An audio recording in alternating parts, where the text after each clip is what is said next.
February 1945. The Rhineland.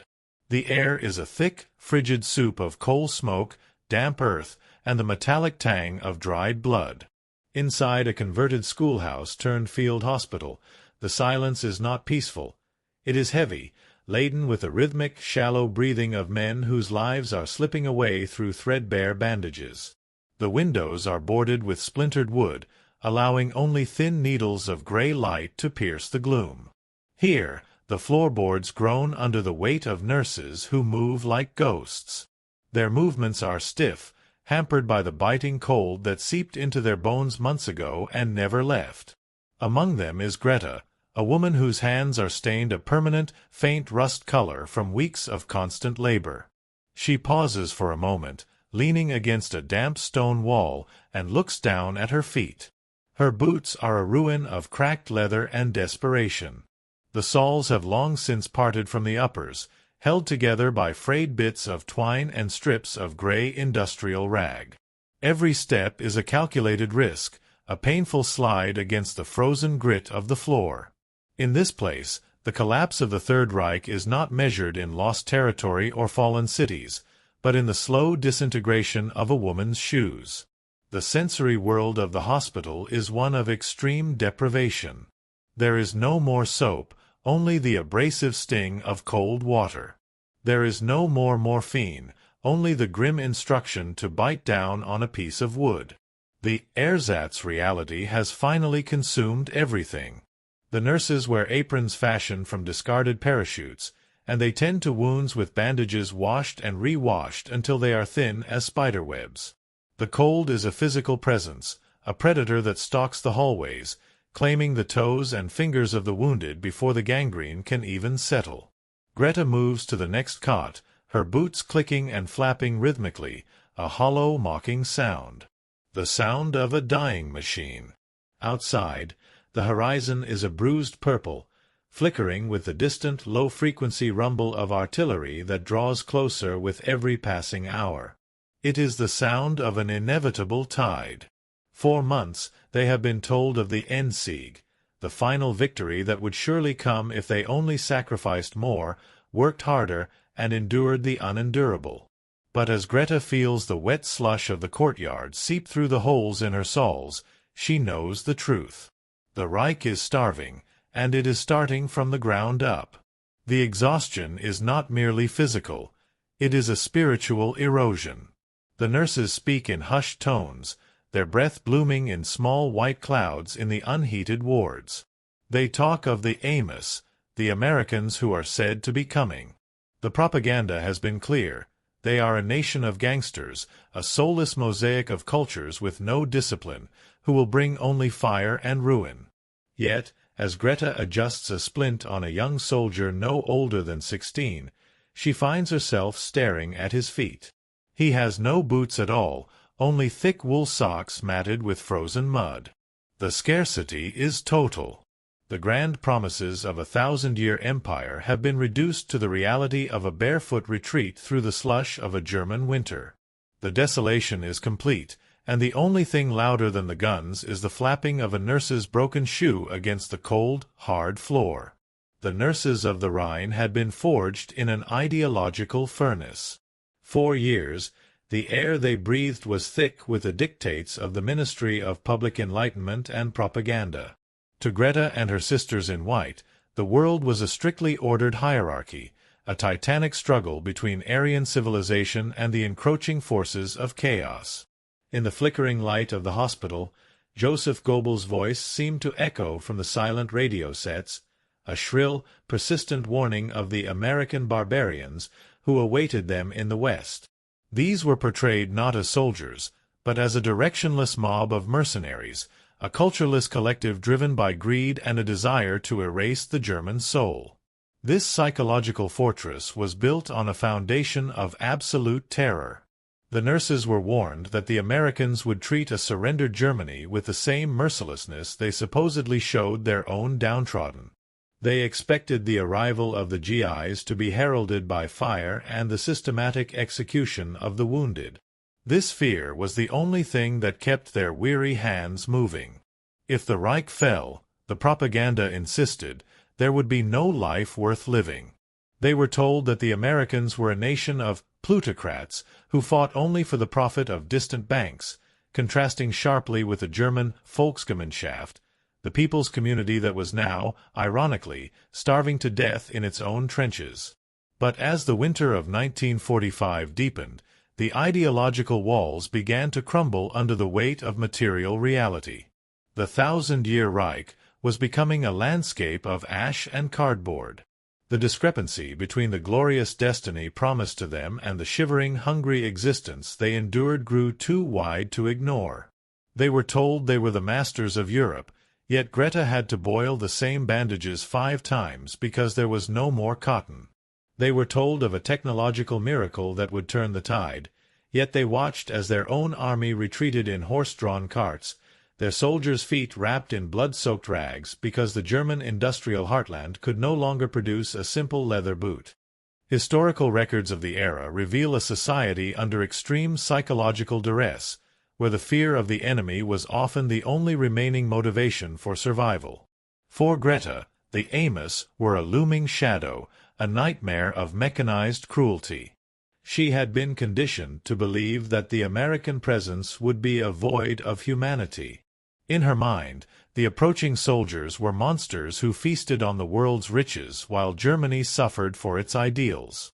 This was the ersatz of the mind, a synthetic reality manufactured to replace the truth. Every time she looked at her ruined shoes, she saw the failure of the Reich, but every time she looked toward the West, she saw the terror that propaganda had planted there. The nurses lived in a state of suspended animation, caught between a regime that had abandoned them and an enemy they believed would destroy them. They were waiting for the end of the world, unaware that the end of their ideology would begin not with a gunshot, but with the simple, impossible sight of an American supply line. The sound arrived before the sight.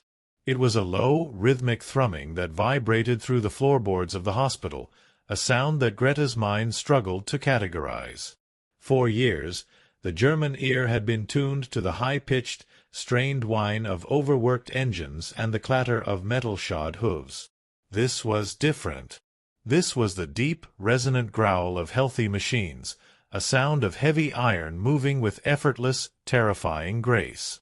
Greta looked out through a crack in the boarded window and saw the vanguard of the American army. It was a parade of industrial might that seemed to defy the very laws of physics. First came the deuce and a halves, the ubiquitous 2.5-ton trucks, moving in a steady, unbroken line that stretched back toward the horizon. They were piled high with crates, fuel drums, and mountains of supplies, their tires gripping the muddy road with a confidence that felt like an insult to the retreating Wehrmacht. Following them were the M4 Shermans, their wide tracks clattering against the cobblestones with a sound like 100 blacksmiths hammering at once. The air, once stagnant with the smell of wood smoke, was suddenly overtaken by the heavy, pungent scent of high-octane gasoline and diesel exhaust. The contrast with the German retreat was absolute. Just hours earlier, the remnants of a Wehrmacht division had limped past the schoolhouse. They had been a silent, spectral force, pulled by gaunt horses whose ribs showed through their coats. The German soldiers had walked with a vacant stare, their uniforms a patchwork of wool and civilian rags, their equipment tied together with wire. It had been a medieval procession of exhaustion. Now, the Americans arrived like a civilization from a future century. Every soldier seemed to be riding on something, on the hoods of jeeps, on the fenders of tanks, or in the back of cavernous trucks. This was the sound of iron, the acoustic signature of a nation that had solved the problem of distance through sheer mechanical volume. The Americans didn't just march, they rolled. Factual records of the U.S. Army's logistics in 1945 note that for every combat soldier at the front, there were several tons of equipment moving behind them. To Greta, watching from the shadows, it looked like the earth itself had been paved with steel. The American advance was not a desperate surge but a methodical, motorized migration. The roar of the engines seemed to shake the very foundations of the nurses' belief system.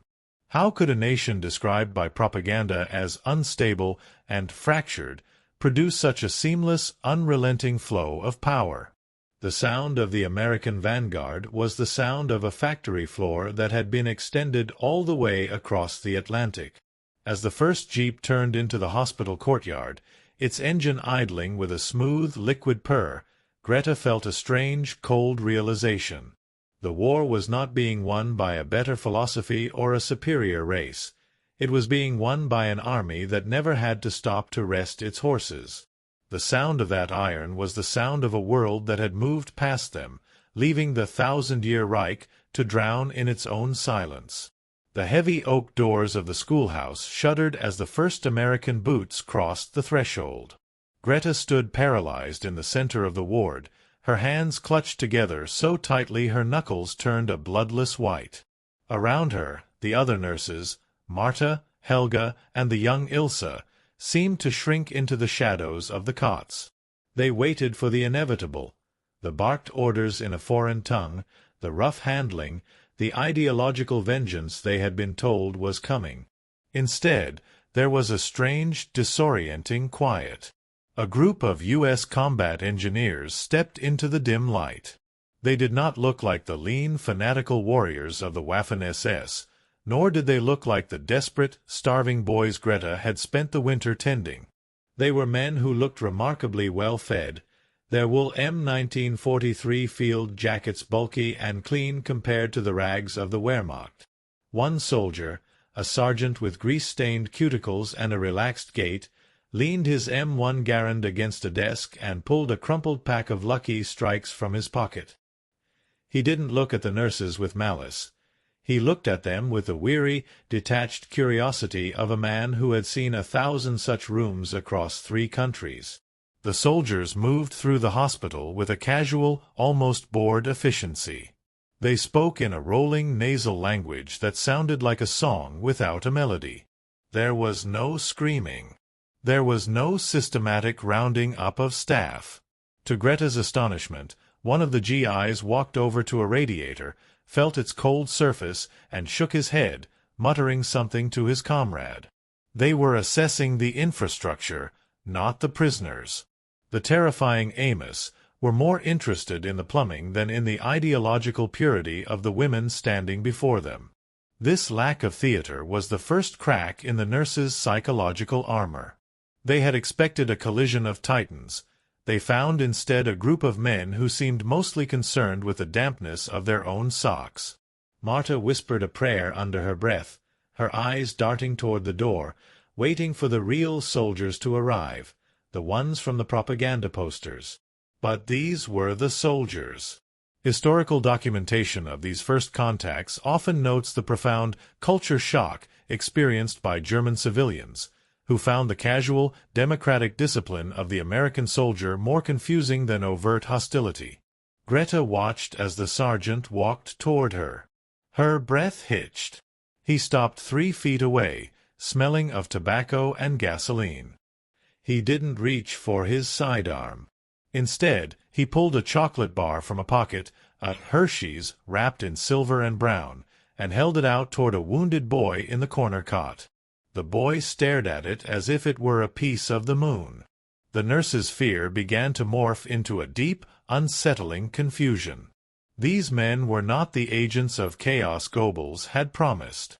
They were something far more dangerous to the Reich. They were men who carried abundance in their pockets and indifference in their eyes. As the soldiers began to set up a field telephone in the hallway, the nurses remained in their frozen tableau, their boots still flapping against the floor, watching the bored masters of the New World begin to rearrange their reality. Within the hour, the casual occupation of the schoolhouse hospital had transformed into a whirlwind of American logistical precision. The combat engineers, men of the 291st or perhaps the 105th, did not just sit in the courtyard. They began to dismantle the misery of the environment with a terrifying industrial competence.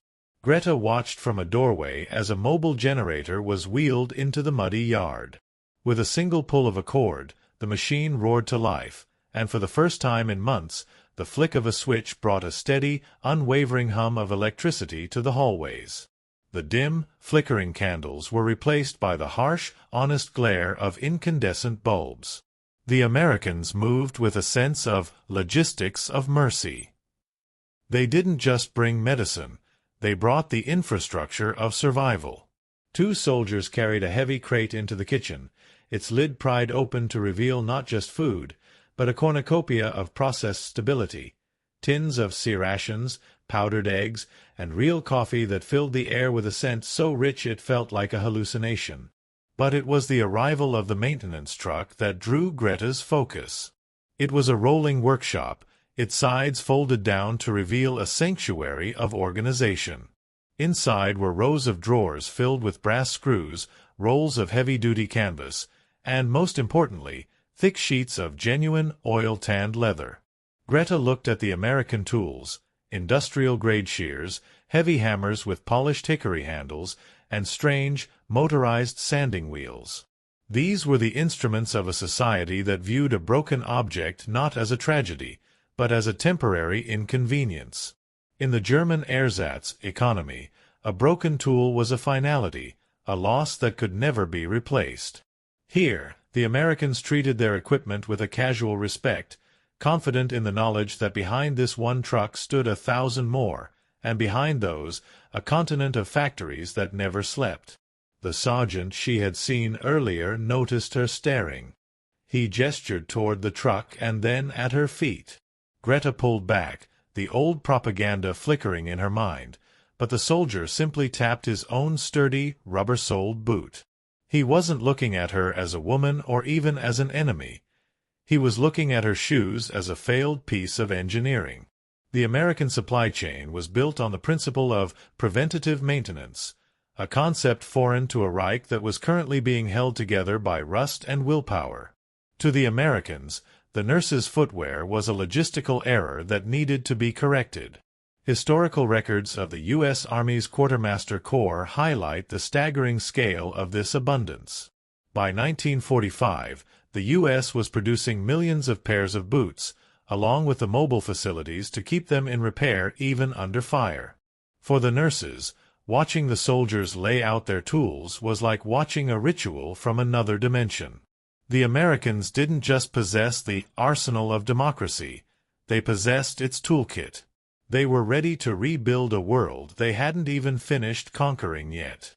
As the smell of warm leather and machine oil began to drift into the wards, the symbolic power of the American machine began to take a tangible, tactile form. The soldiers weren't just fixing a building, they were preparing to mend the very fabric of the nurse's reality, one stitch at a time. The great scarcity was not a sudden event, but a slow, agonizing tightening of a noose that had been decades in the making. By 1945, the German ersatz economy, the desperate science of substitution, had reached its terminal phase. To understand why Greta's shoes were a ruin is to understand the total failure of the German industrial heartland under the pressure of the Allied blockade and the relentless bombing of the Ruhr. In the early days of the war, the Nazi regime had promised that the German people would never again suffer the privations of the Great War. But by the winter of 1945, genuine materials had vanished entirely, replaced by a grim catalogue of synthetic failures. Factual records from the period describe a nation of millions walking on paper. Leather, once a staple of German craftsmanship, had been diverted entirely to the front lines, and even then, only for the elite units. For everyone else, there was papiergarn, a fabric made of twisted paper fibers, and buna, the synthetic rubber that was brittle and cracked in the Rhine's sub-zero temperatures. Greta remembered the day her hospital received its last shipment of official footwear. The shoes looked like leather, but they were actually pressed sawdust and cardboard, topped with a thin veneer of treated fabric. In the heat of the operating room, the sweat from her feet would cause the cardboard to soften, and within a week the soles would simply dissolve, leaving her standing on the bare, frozen floor. This was the desperation of a society that could no longer provide the basic units of civilization. Nurses performed life-saving surgeries while their own feet were wrapped in layers of newspaper to stave off frostbite. They scavenged the boots of the dead, but even those were often useless, worn down to the welts by miles of forced retreats. The symbolic weight of this scarcity was profound. A civilization is often measured by its ability to protect the feet of its laborers. By that metric, the Third Reich had ceased to exist long before the tanks arrived. The ersatz reality was a house of cards. They had synthetic fuel, synthetic food, and synthetic hope, but none of it could stop the damp cold of a German winter or the physical pain of a nail driven through a cardboard heel. The psychological toll was equally devastating.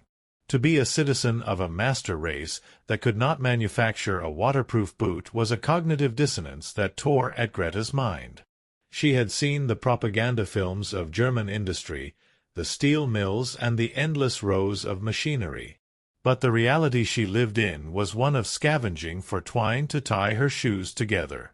In the wards, the nurses had become experts in the logistics of the void, learning how to make bandages out of old curtains and sutures out of horsehair.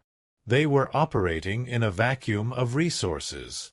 This was the true face of the total war they had been promised, a world where the most precious thing Greta possessed was a small, rusted cobbler's hammer she had hidden in her locker.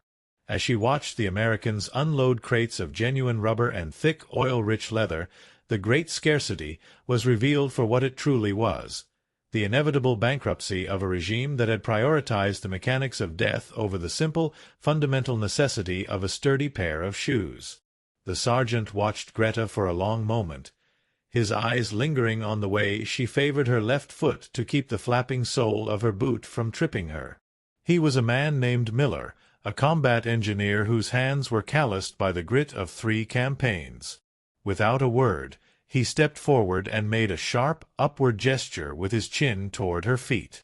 Greta froze, the air in her lungs turning to ice. She expected a demand, an interrogation, or worse. Instead, Miller reached out, not for her arm, but for the boot itself. He mimed the action of pulling it off. Confusion warred with terror in Greta's chest. She looked at the other nurses, who stood like statues against the peeling wallpaper of the ward. Slowly, her hands trembling, Greta sat on a wooden bench and unlaced the frayed twine. As the boot came away, the utter ruin of it was exposed. The cardboard midsole was a pulpy mass of gray fibers, and her wool sock was matted with the frozen slush of the courtyard. Miller took the boot between 2 fingers, inspecting the damage with the detached air of a master mechanic. He turned it over, poked at the gaping hole in the toe, and let out a low, soft whistle. He didn't say a word to her. He simply turned and walked out of the schoolhouse, the broken boot dangling from his hand like a dead bird. Greta sat with 1 foot bare, the cold floor biting into her skin, convinced she had seen the last of her only footwear. But through the window she saw him approach the maintenance truck. This was the act of repair in its purest, most industrial form. Miller didn't search for a scrap of rag or a piece of wire. He reached into a bin and pulled out a thick slab of genuine, oil-treated steer hide. The sound of the American machine began to fill the courtyard. It was the high-pitched, confident scream of a motorized buffer and the rhythmic thud-thud-thud of a heavy-duty stitching machine. Miller worked with a terrifying fluidness. He used a sharp, steel knife to shear away the rotted German cardboard, replacing it with a rugged, multi-layered rubber heel and a leather sole that was thick enough to withstand 1,000 miles of march. He wasn't just fixing a shoe. He was applying the full weight of the American industrial complex to a single point of failure.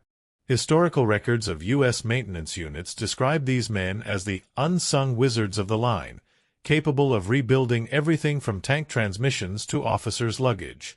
As Miller worked, he used materials that were essentially non-existent in the Reich.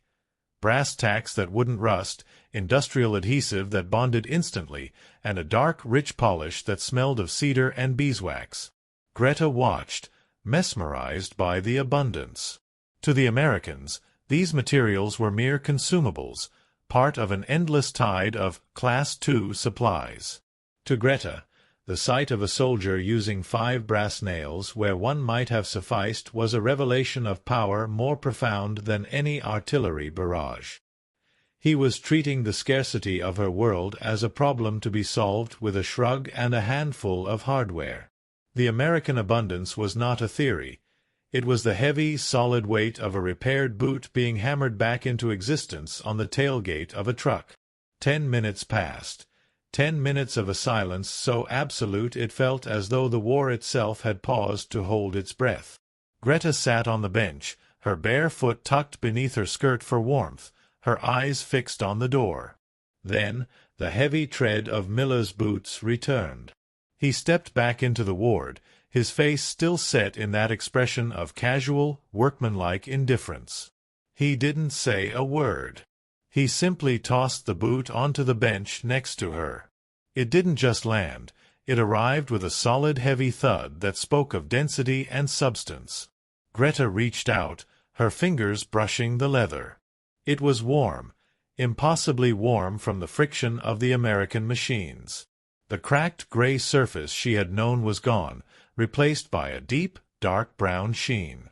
She turned it over and a gasp escaped her lips, a sound that drew the other nurses out from the shadows.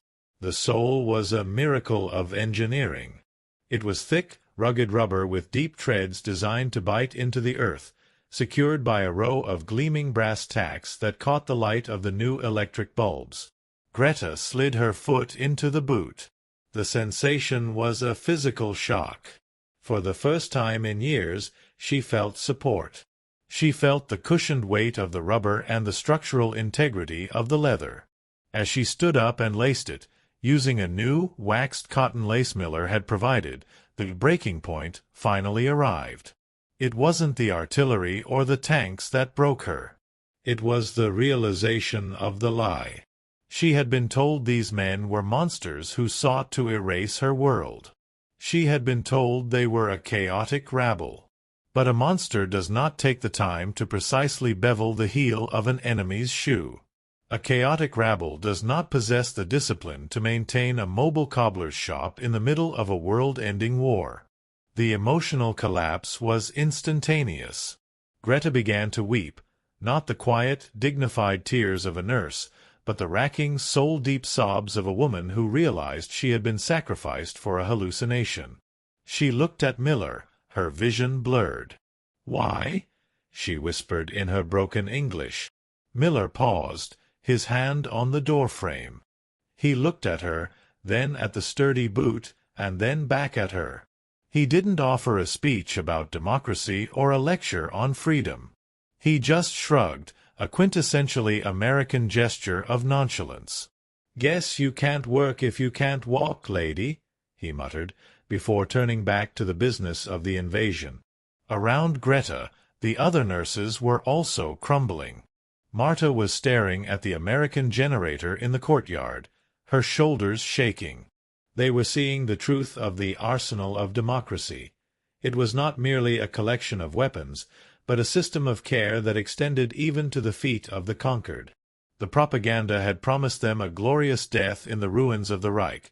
The Americans had instead offered them a repaired boot and a tin of coffee. The weight of the new soul felt like an anchor, tethering Greta back to a reality where human needs mattered more than ideological purity.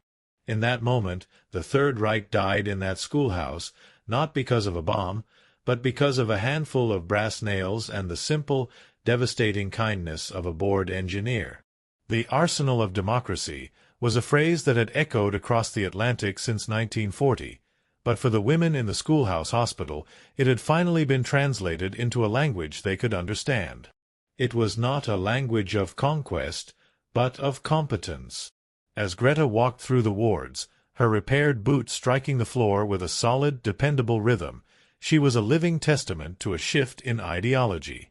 The American victory was being won not just through the destruction of the old order, but through the overwhelming evidence that their system produced a superior quality of life and a more resilient form of humanity. This shift was a profound historical pivot. The German nurses had been raised in a world that glorified heart, hardness, and the nobility of suffering for the state. They were told that their deprivation was a badge of honor, a necessary sacrifice for the purity of the nation. Yet, in a single afternoon, the Americans had exposed the emptiness of that creed. The GIs didn't talk about sacrifice, they talked about getting the job done. They didn't demand worship for their leaders, they demanded more coffee and dry socks. The shift in ideology occurred when the nurses realized that the Americans were not fighting to destroy the German people, but to destroy the scarcity and fear that had enslaved them. Historical analysis of the post-war period suggests that the Marshall Plan and the subsequent economic miracle of West Germany were rooted in these small, frontline interactions. The American soldier was a walking advertisement for the benefits of a liberal, industrial democracy. Every time a GI shared a Hershey bar, handed out a pair of wool socks, or, as in this Rhine schoolhouse, fixed a nurse's broken shoe, he was dismantling the ersatz world piece by piece. The abundance of the American supply chain was the ultimate counter-propaganda. It proved that a society built on freedom and individual initiative could outperform a command economy in every measurable way, from the caliber of its tanks to the durability of its cobbler's nails. For the nurses, the American presence represented a terrifying but liberating truth. The enemy was not a monster, but a provider. The fear of the Amos was replaced by a bewildered gratitude that felt like a betrayal of their former lives. They watched as the engineers treated the wounded German soldiers with the same methodical, professional care they gave to their own equipment. The Americans saw the world as a series of problems to be fixed, regardless of the uniform the problem wore. This pragmatic humanity was the most potent weapon in the American arsenal. It suggested a world where the state served the needs of the individual, rather than the individual being ground into the mud for the glory of the state. As the sun began to set over the Rhine, the hospital was no longer a place of ideological siege. It was a place of transition. The nurses moved with a new sense of purpose, their fear replaced by a quiet, watchful curiosity. They were beginning to understand that the end of the Reich was not the end of the world, but the beginning of a different one where a woman's worth was not measured by her ability to endure cold and hunger, but by her ability to participate in a society of abundance. The repaired shoes on Greta's feet were more than leather and rubber. They were the foundation of a new reality, where the simple act of maintenance was a revolutionary declaration of peace. The long shadow of 1945 did not just witness the end of a conflict, it witnessed the birth of a new moral architecture for the Western world. As the weeks passed in that small Rhine schoolhouse, the repaired boots of the nurses became a quiet, enduring symbol of a larger truth. Those brass nails and thick rubber soles outlasted the ideology that had sought to ground the German people in ash. The simple act of a soldier repairing the shoes of his enemy served as a microcosm for the reconstruction of a continent.